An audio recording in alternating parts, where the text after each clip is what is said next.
Don't forget to subscribe and leave a comment on this video saying I subscribed. Let's get into it.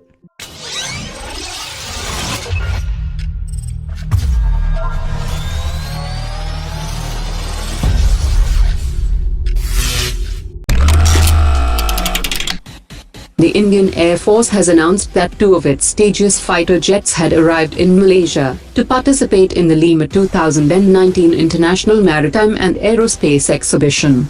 The Tejas will demonstrate the handling qualities of the aircraft, and the squadron pilots will be at the controls for the first time.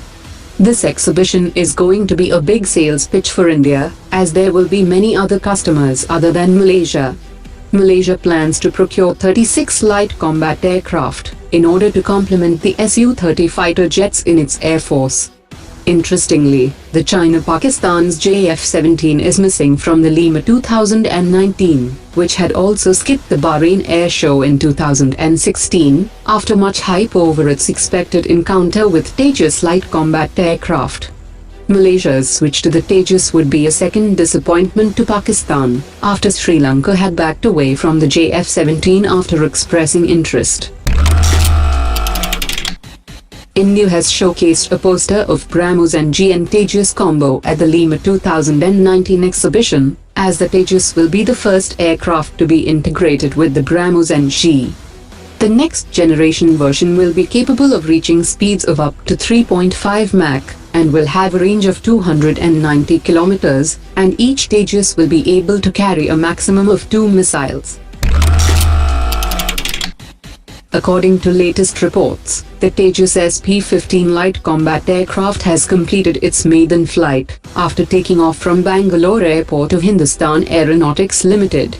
The Tejas SP-15 is the 15th series production aircraft produced at the second production line, and after few more regular sorties, the aircraft will join the number 45 Squadron of the Indian Air Force to complete the first squadron strength.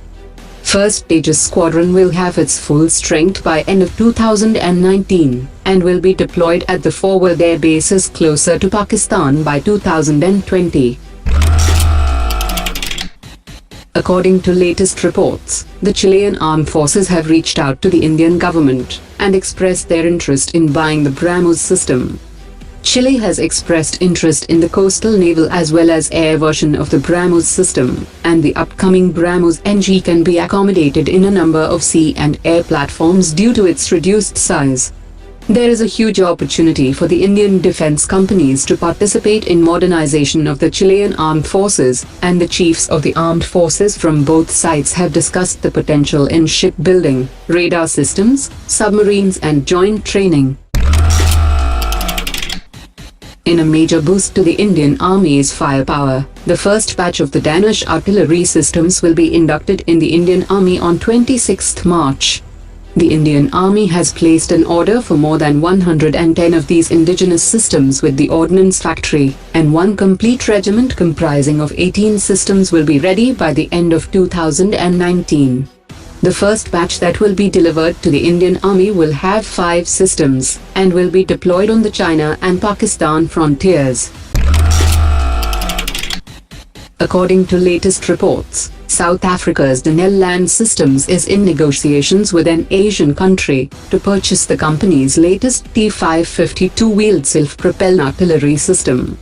The negotiations with the undisclosed country were ongoing, and the exact quantities or a potential contract value were not disclosed, and reports also indicate that the trials had recently taken place in Pakistan.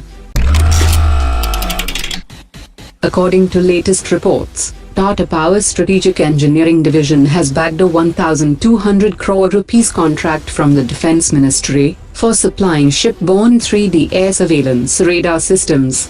Under the contract, Tata Power SED will supply 23 surveillance radar systems to the Indian Navy over the next 10 years. The contract was signed under the Buy and Make India category, with a production arrangement in India with transfer of technology. The contract will be executed by Tata Power SED as the prime contractor, with a Spanish foreign original equipment manufacturer.